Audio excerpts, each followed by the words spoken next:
Hello guys, this is episode 4 of The Heat is On in the Sewing Room. If you want to see what I'm talking about with these two special little irons, stay tuned.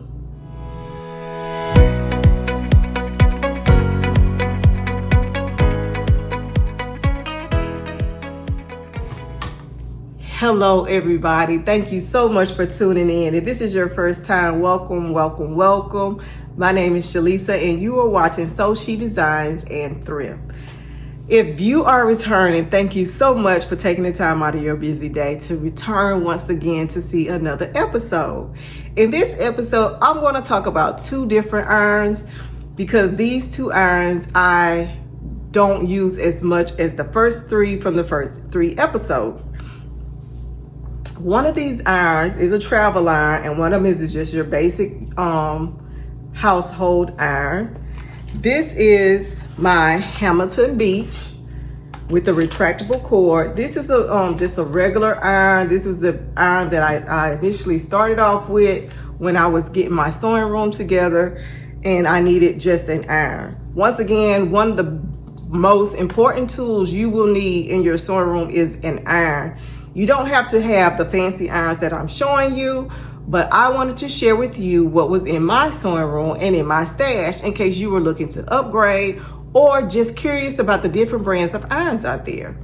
Now, what I have is this Hamilton Beach, and I'm going to show you this in 1 second. Hold on. Now, what I have is the Hamilton Beach iron is what I'm going to show you first. This is just your basic household iron. I want to say that I spent less than $40 for this at my local Walmart. She's dusty, so excuse her. Just a really basic iron. I've kept her pretty clean. I haven't had any scorching issues with her, but like I say, I use her least of the irons because I have the other irons. It has a flip top up here for you to put water in. You have the settings for no steam, and then you have a middle setting, and then you have the setting for steam. You do have the buttons where you can push for the liquid to come out, the water to come out, or you could do it for a burst of steam as well. One of the things that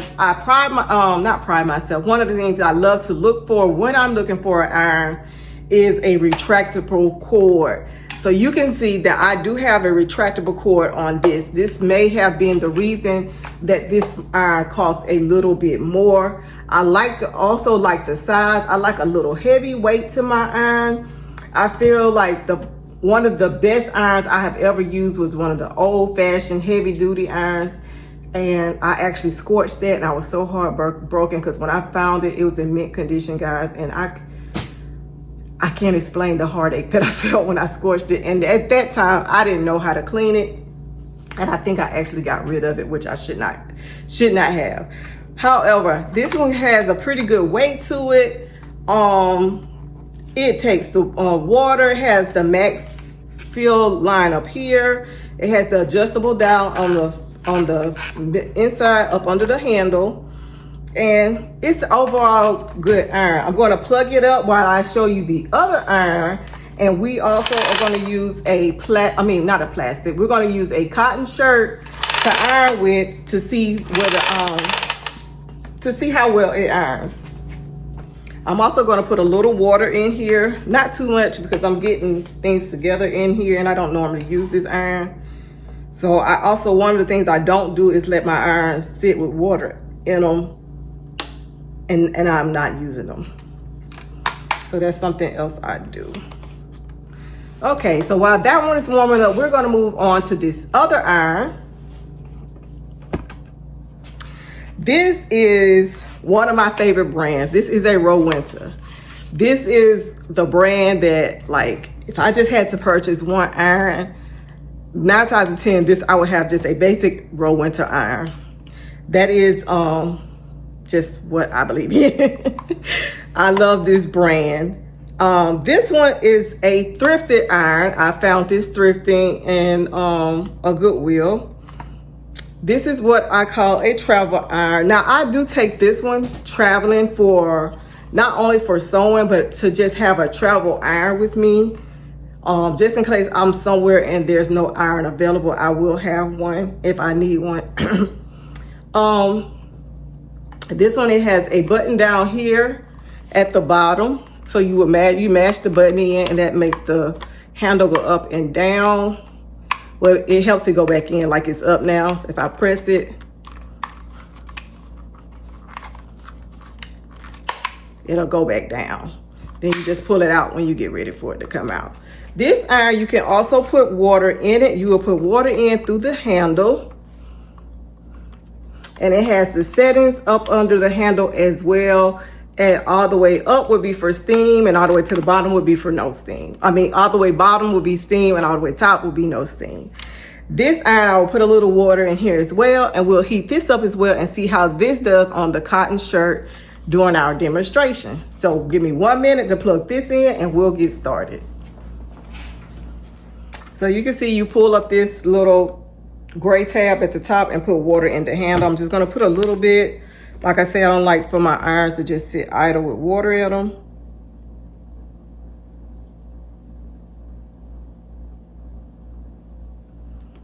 And you just press the gray button back down and close it.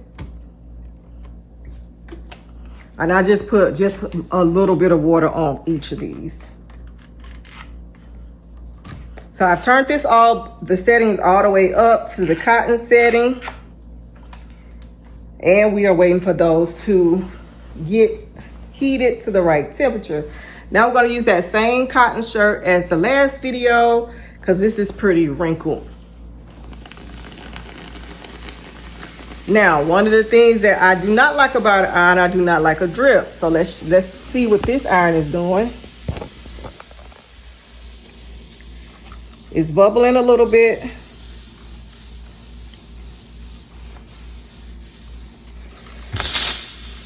It has, you can see this little doohickey has a lot of heat coming out. She does not play about the steam.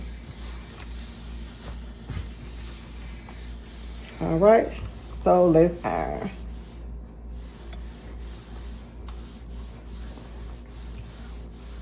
I don't know if you can see on the video, but it is major steam coming out of this little bitty iron. So this is how well she irons right here. Mind you, we're not using any starch or anything. And this is from the other iron from last week.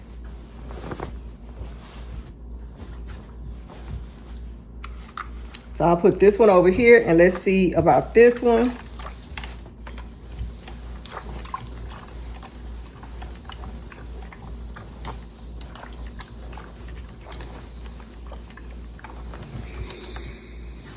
And you can hear the steam out of that one as well.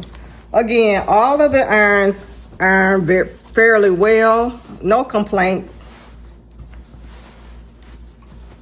I do feel like the one from last week in the small row winter did a better job than this one. Let's see. There we go.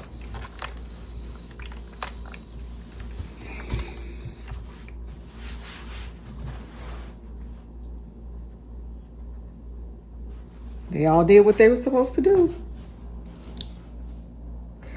So this iron, like I say, I found this thrifting. If I can find this on the website, I will. Great iron, like I say, it's compact. I push this button down here. I don't want to push it too in the wrong direction because I don't want to burn myself. But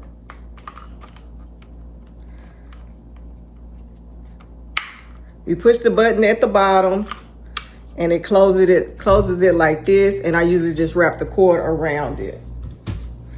This one is a retractable cord. Just mash the button. There's a button right here.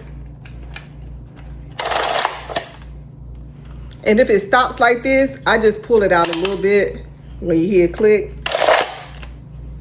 and it retracts. So these are two more irons that I have in my arsenal. I love these irons too. I'm not gonna get rid of my irons. I love my irons. For the Hamilton Beach, for the price point, I'll give it an 8 out of 10 because it does the job. The Rowenta, I don't know the correct price point. Like I said, I purchased this thrifting, and I want to say I paid $6 or less for this iron, and I might not have even paid that. It might have been $2.99 or $3.99. But for this one, I don't know the price point, but I know that Rowenta is a great brand, and I know I paid $6 for this.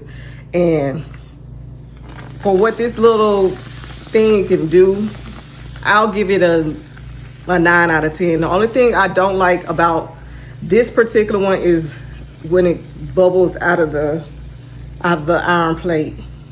But once it stops that and you get the iron, and it does what it needs to do. And that may be because I have too much water, I don't know.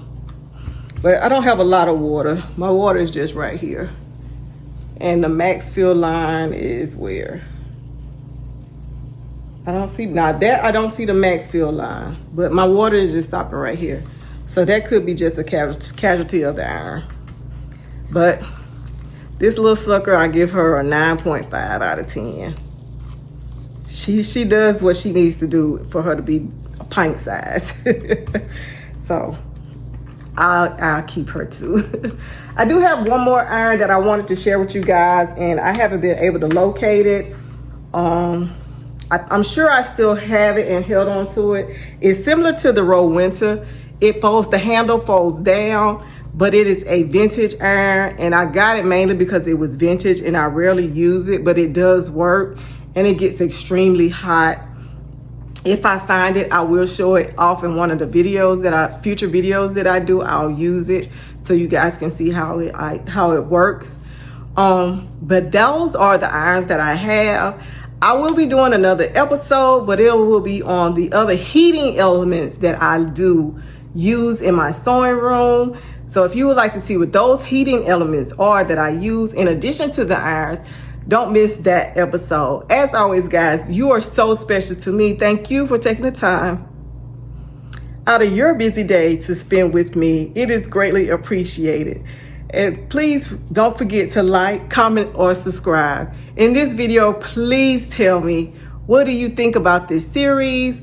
Are you considering to purchase a new iron? And how much do you think is too much to spend with an iron, to spend on an iron? I'll see you guys on the next video. Have a great week.